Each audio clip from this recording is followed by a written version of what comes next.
السلام عليكم أصدقائي، أهلا بكم في فيديو جديد.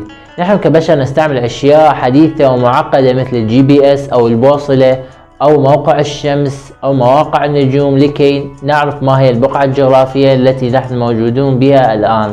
هذا لأن الله سبحانه وتعالى قد أنعم علينا بنعمة العقل لكي نصمم هكذا أشياء معقدة. فكيف يمكن للطيور والحيوانات الأخرى أن يعرفوا البقعة الجغرافية وينتقلوا من مكان إلى آخر والعودة إلى ذاك المكان الذي انتقلوا منه وهم لا يمتلكون هذه القابلية على صناعة هكذا أجهزة؟ هذا ما سنتعرف عليه في هذا الفيديو إن شاء الله. لكن قبل أن نبدأ لا تنسى لايك والاشتراك بالقناة وتفعيل زر الجرس حتى يصلكم كل جديد جميل إن شاء الله. ولكن قبل أن نبدأ دعونا نتفق على موضوع، وهو أن الهجرة شيء طبيعي في مملكة الحيوان. فمثلا سمك السلمون يهاجر مسافات بعيدة تقدر بحوالي 3000 كيلومتر من أوروبا الشمالية إلى أوروبا الجنوبية لكي يبيض، وبعد أن يبيض يرجع أيضا من أوروبا الجنوبية ويسافر إلى أوروبا الشمالية قاطعا مسافة 3000 كيلومتر. والفراشات أيضا تهاجر من أمريكا الجنوبية إلى أمريكا الشمالية للتزاوج أيضا. والسلاحف الخضراء أيضا تهاجر عند ولادتها من جزر المحيط الأطلنطي إلى المحيط الأطلسي وتذهب هناك كي تتزاوج، ومن ثم ترجع الأم كي تبيض في هذه الجزر. هذا الشيء يعني بأن فكرة أن الحيوانات تهاجر وتقطع مسافات شاسعة كثيرا لكي تذهب إلى مكان آخر هي فكرة موجودة فعليا في عالم الحيوان. الآن يا صديقي سأطرح سؤال جميل وستقول فيه: حيدر، هي حيوانات كيف يمكنها السفر والهجرة من مكان إلى مكان آخر قاطعة آلاف الكيلومترات؟ فهي حيوانات تمتلك دماغ محدود. هل تمتلك مثلا جي بي اس في دماغها يمكنها من خلاله السفر من مكان إلى آخر؟ هذا ما سنجيب عليه الآن. طبعا يا صديقي هذا السؤال الذي طرحته أنت الآن موجود مع الجواب في كتاب لايف أدينج للكاتب جيم. يتكلم عن عدة نظريات تشرح أن كيف يمكن للحيوانات التي لديها دماغ محدود بأن تسافر مسافات كبيرة ذهابا وإيابا. ويشرح هذا الشخص في هذا الكتاب نظريات كثيرة تشرح كيف يمكن للحيوانات الهجرة من مكان إلى مكان آخر. ويقول هذا العالم في هذا الكتاب إنه كل حيوان يستعمل طريقة مختلفة عن الحيوان الآخر. فبعض أنواع الخنافس تستعمل اتجاه النجوم ومكان الشمس، وحيوانات أخرى تستعمل معالم الطريق وتحفظ الأنهار والبحيرات الموجودة في ذاك الطريق، إضافة إلى حفظ الرائحة الموجودة في ذاك الطريق من مثلها الأحصنة أو الجمال أو غير ذلك. ليس هذا فقط بل أيضا تحفظ رائحة التربة. لكن يا صديقي جميع هذه النظريات تقف عندما نصل إلى طائر الروبانيا روبن أو طائر أبو الحناء الأوروبي. فجميع هذه النظريات لا تنطبق على هذا الطائر. لماذا يا أبو الحناء؟ ولم يعرف العلماء سر سفر هذا الطائر حتى جاء العالم ألكسندر فون عام 1859 ميلادية، وقال هذا العالم في البحث الخاص به بأن طائر أبو الحناء يستعمل المجال المغناطيسي الخاص بالكرة الأرضية ويعرف اتجاهه عن طريق هذا المجال المغناطيسي. ولكن نظريته قد فشلت. لماذا فشلت يا صديقي؟ المجال المغناطيسي الخاص بالأرض هو ضعيف جدا. نعم يمكن لهذا المجال المغناطيسي الخاص بالأرض صنع تغير في اتجاه البوصلة، لأن البوصلة أصلا مصنوعة من حجر مغناطيسي. لكن هذا المجال المغناطيسي الخاص بالأرض لا يمكنه أن يصنع تفاعل داخل دماغ الروبانيا روبن أو طائر أبو الحناء، وذلك لأن هذا المجال المغناطيسي ضعيف جدا. بصورة مبسطة أصدقائي، أثبت تجارب العلماء بأن المجال المغناطيسي الخاص بالأرض لا يمكنه صنع أي تفاعل داخل دماغ طائر الروبانيا روبن، لأن المجال المغناطيسي الخاص بالأرض ضعيف جدا جدا جدا، يقدر تقريبا من 30 إلى 70 مايكرو تسلا. وبعد أن صنعوا هذه التجارب قرروا أن يأخذون طائر الروبانيا روبن وأن يفعلوا هذه التجربة عليه.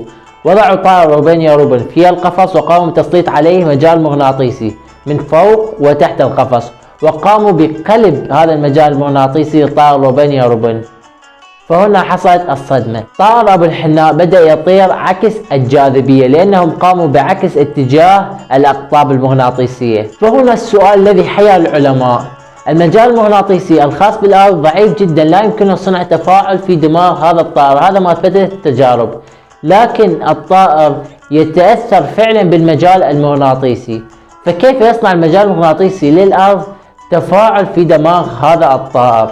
ولكن قبل أن يعرفوا كيف يحصل هذا التفاعل الكيميائي داخل دماغ طائر روبينيا روبن، قرروا أن يعرفوا كيف يهاجر هذا الطائر من الجنوب إلى الشمال ويعبر هذه المسافة عن طريق المجال المغناطيسي الخاص بالأرض. وأخرجوا نظرية تشرح هذا الأمر، ويقولون في هذه النظرية: فإذا نظرنا المجال المغناطيسي للأرض النابع من القطب الجنوبي المستقر في القطب الشمالي، أي صانع زاوية 90 على الأرض، ولكن عند خط الاستواء المجال المغناطيسي يصنع زاوية 0 مع الأرض، فهذا الطائر يمكنه أن يفرق بين القطب الشمالي وخط الاستواء. ولكن بما أن المجال المغناطيسي للأرض أضعف من أن يصنع تفاعل داخل دماغ هذا الطائر، لذلك فإن النظرية ناقصة. إلى أن جاء عام 2000 ميلادية، قام علماء من جامعة كاليفورنيا بتفسير هذا الأمر عبر نظرية البيولوجية الكمية، نظرية تربط بين علم الكم الحديث والبيولوجيا الخاصة بهذا الطائر، وأطلقوا على هذه النظرية اسم Quantum Entanglement.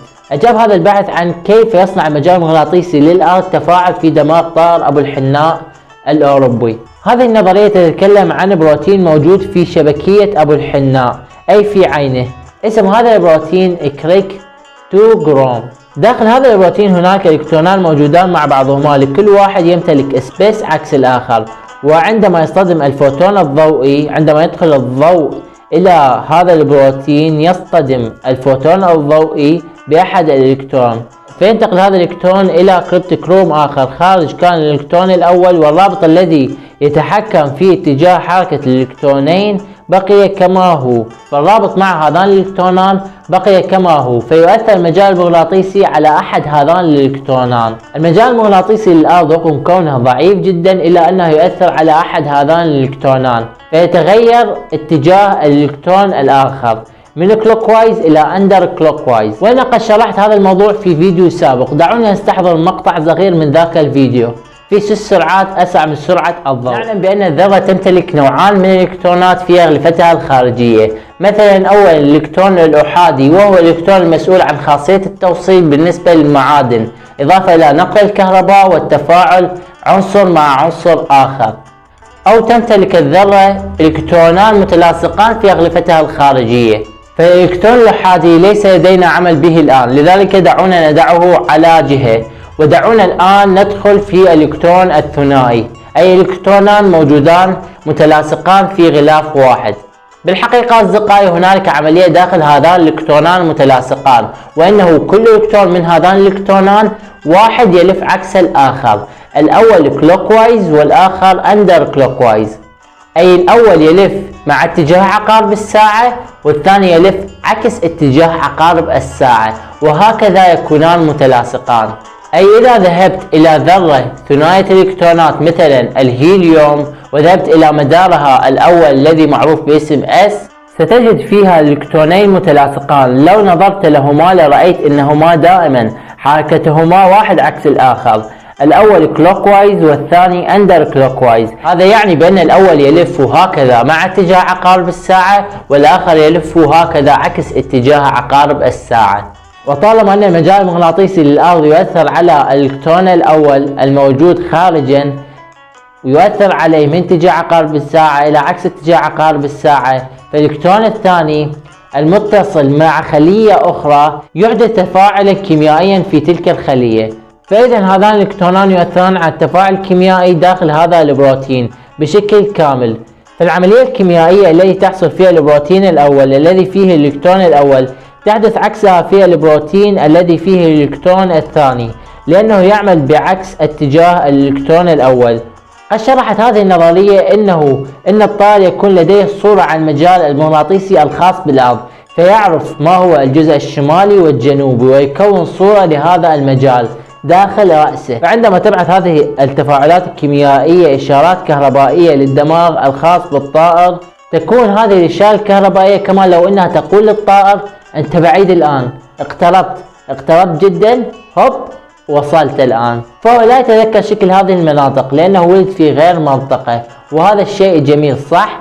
لكنه يكون في رأسه صورة للمجال المغناطيسي الخاص بتلك المنطقة، لأن المجال المغناطيسي للأرض لا يتغير طالما الأرض لا تزال تدور حول نفسها وحول الشمس، وطالما لا يزال اليوم 24 ساعة. الآن سأشرح لك الموضوع بصورة مبسطة يا صديقي.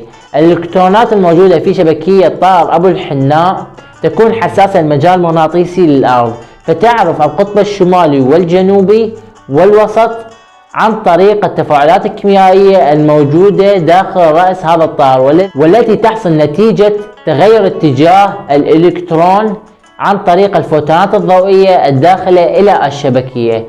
فعند تغير اتجاه الإلكترون يتغير التفاعل الكيميائي داخل دماغ هذا الطائر، فيكون صورة عن القطب الشمالي والجنوبي للأرض، فيحفظ المنطقة عن طريق المجال المغناطيسي الخاص بالمنطقة.